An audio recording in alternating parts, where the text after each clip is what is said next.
Welcome back. I'm Dr. Hawkins, and this is the second part of Roadblocks for Successful Pain Management.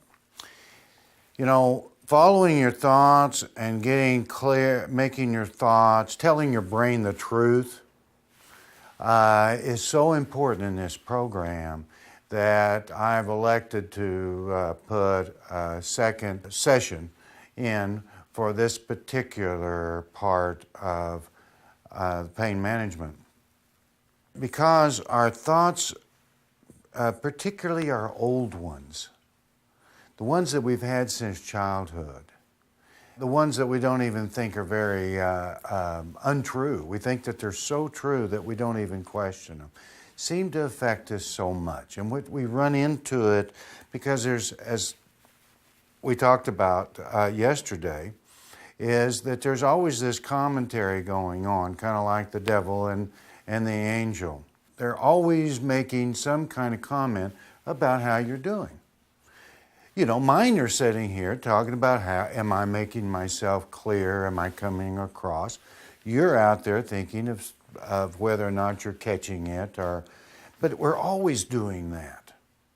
Now, sometimes those thoughts can be, and there can be just really quick, flash called self-talk, that they go through in a millisecond. And it may be an oh no, or something of that nature that conveys a whole set of feelings. You know, we drop something at home and we may say, you know, what a stupid thing to do. There may be a whole set of feelings and associations around that. And you see, when before we had pain, we could get by with that. Why? Because we continued to go out and to prove that wrong. Because we continued to go out and work hard. We continued to go out and produce things that we find is important. But when those things are shut down, those thoughts now begin to erode at your security and your serenity. So it's important. You're going to be doing this all, I hope, the rest of your life, is paying attention to your thoughts. Before all of this, you never even thought about paying attention to those thoughts. It is extremely important that you begin to do so today. We run into the problems, mostly having to do with depression. How are you going to deal with depression? Well, depression is not where you find yourself. Depression is what we think and feel and believe about where we are. It's never about where you are, your circumstances. Your unhappiness is not about your disability. It's what you make of your disability. All pain patients have depression. And the depression is real. I mean, you have lost something. Something terrible has happened. And so there is the initial depression that makes a whole lot of sense about those particular kinds of losses. But then there's a next stage. That's when a bunch of old stuff comes in and gets laid on us, or that we make too much out of where we are now. And we begin to believe and have these negative thoughts that are irrational, that keeps us going, digging further and further into a hole. It is important to catch those, and I'm going to review how to do that in just a minute. But another area that you run into with thoughts is anger. You know, anger, again, is a feeling that is important to have. It is a protective thing, but if you extend it on and continue to have it for a long period of time, it becomes toxic. So dealing with those angry thoughts and capturing them, and because behind those angry thoughts is a sense that you are being put in a disadvantage. You're being hurt. You're being rejected. Now you need to check those things out. Is that really true? If you have those feelings and they're not true, you're just not going to function well, and the people around you, the messages you give, even if it's presented in a clear way, are not going to be understood because it doesn't fit with reality. And then that's going to leave you feeling angry too. Vulnerability. How many times do you get up in the morning and you begin to feel pain and you begin to remember how you used to not do that? And instead of feeling strong and capable, you begin to feel as if you're, crippled. That this is going to be a terrible day. I've got pain to start out with. So it's going to be a terrible day. Well, if you're going to think it's a terrible day, chances are it's going to be, because you're already feeding. Remember, not long ago we talked about the thalamus? So if you're telling the thalamus you got problems and it's going to be a terrible day, chances are it's going to be a terrible day because that thalamus is going to kick that pain up. So evaluating whether or not you are capable, what you can and cannot do. Paying attention to those in a realistic way, because initially we're going to be more obsessed about what we can't do than what we can. And you need to develop a whole set of can-dos to develop an armor that protects you against depression and anxiety and anger. Negative thinking also begins to wear away at our clarity about our rights and our permissions. So many of us, when it is time to sit down and rest, don't feel as if we have permission to, because some old teachings that we had about work, that we shouldn't sit down, or that we don't deserve to sit down. These are things that need to be addressed. These are things that need to be challenged, because they're going to affect your success in this program. And they're very normal to have.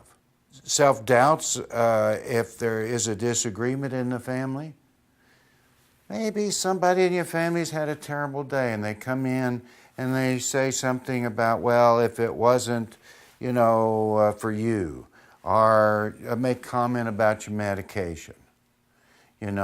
Maybe you have a child that you're trying to talk to about using drugs, and they bring up yours.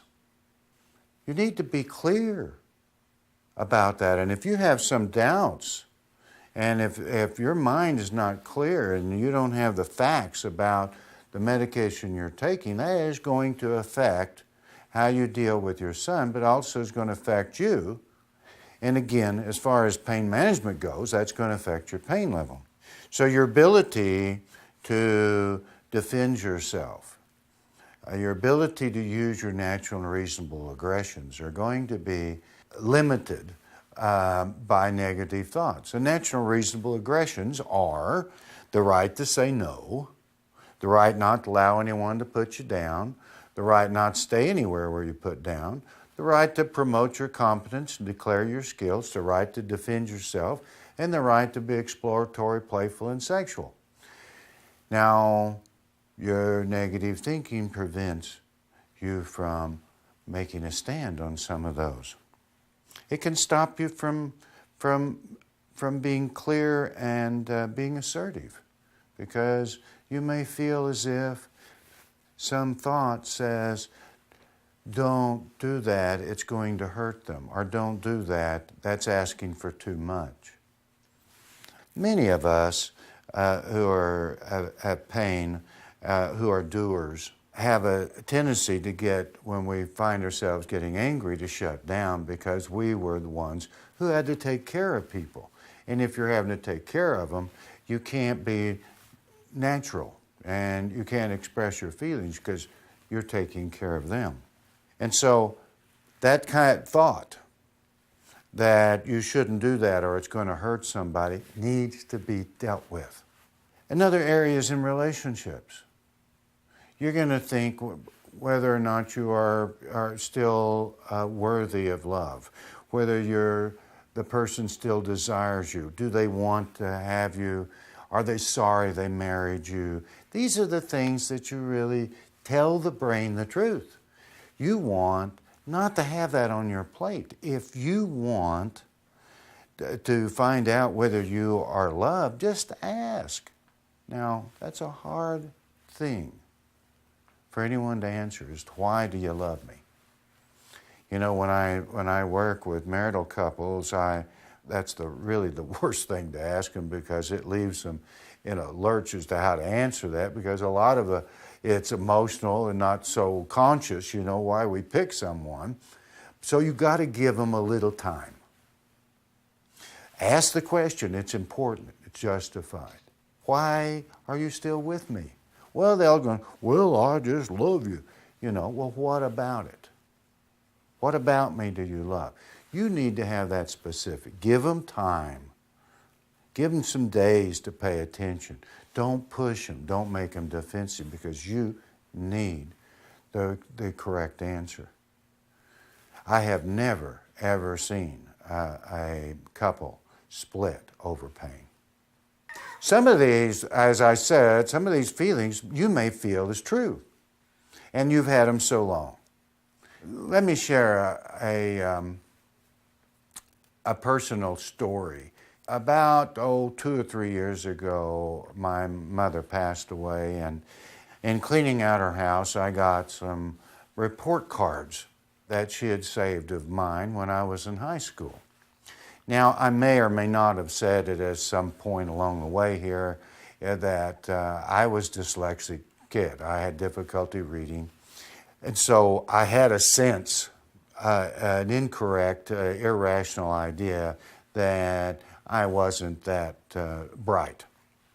So I get these report cards. Well, you know, in high school, they were all A's and B's. And on the back of one is written, Gene is a hard worker, but he is too dumb to learn anything. Well, when I saw that, I went to my knees, because that old feeling that I had dealt with before, it was slapped me right in the face. You're not smart enough to learn anything? And how untrue that is. But I remembered what that was like. Well, when I started looking at it, you know, again, you need facts. I didn't have facts for a couple of days. I didn't look any further, didn't think any further. I'm just on my knees, and my wife says, why don't you burn that thing? I couldn't get away from it. I had to deal with it. Well, when I really kind of calmed down, I started looking at it, dumb was misspelled. So it wasn't a teacher. It was one of the guys or gals that they just wrote that in there just to give me a punch. They had no idea that punch would come some 50 years later. Some of these things you're not going to believe is not true. But I encourage you, write them down, those thoughts, and check them out. Because a lot of them, you're going to find the negative thoughts are not true.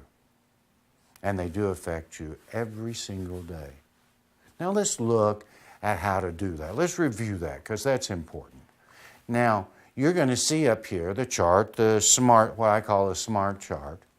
When you have a negative thought, or when you have a thought that's uncomfortable, you want to figure out what the thought is and write that out. Get it clear. You know, in the report card, the thought was, gee, I must really be dumb. D-U-M. You want to write that out. And then in the second column there is you're going to write out all the reasons that that's not true. Now that's important to do. It's important to examine whether or not this is true. Because when you The more you find it not true, the less you can say it. I gave an example yesterday of an elevator, but it works with anything. You know, whether or not I'm dumb. Well, when I started looking at the report card that they had written dumb on, I had made a B. If you looked at the others, which I didn't after I saw that, but when I start gathering everything, my grades in high school was good. My grades in college was good. I couldn't be dumb and do it.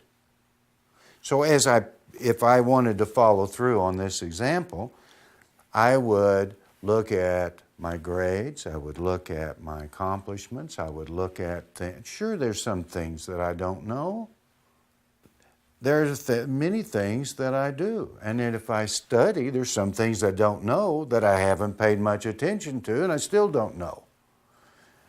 Well, that doesn't make me dumb. That just makes me uninformed. So there's a difference. So when you list all of those in column 2 here, you begin to get an idea of whether or not that is a true statement. The next column here is to write out a policy statement about that negative thought. My statement would be that there are many things that I'm good at, and that I have shown intelligence and enthusiasm and initiative in many areas. So you want to write that as positive as you can make it.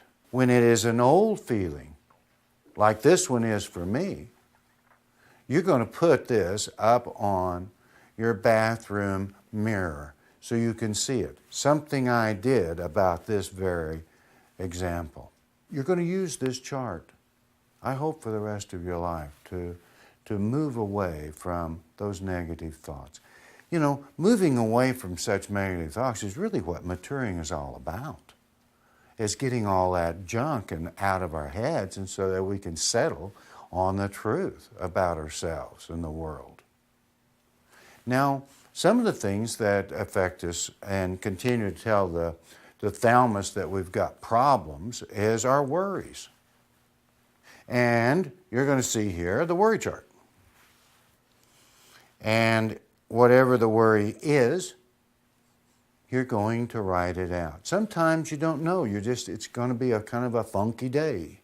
And you don't know what you're worried about. So you have to begin to pay attention enough to define what it is that you're worried about. And one of the ways of doing that is just begin to follow all the things, like a theme of a movie or a theme of a story or a theme of a song has a flow, and the end has something to do, some connection with the beginning. So you're going to start looking at, what you thought about this morning and the things that maybe you enjoyed or got upset about, what happened the next and the next and the next. And you're going to look at your thoughts and your experiences, and you're going to look for a theme that runs through them to come up with what it is. What is it that is bothering you? Then you're going to write that down. Then you're going to find out whether or not that is realistic. And again, we want to tell the brain the truth. Is it realistic for me to be worried? Well, it might be. Finances are such. It may be that how we're going to handle the balloon note, that with only one of us working now. But let me think here. When does the balloon note come due? In 6 months? In a year?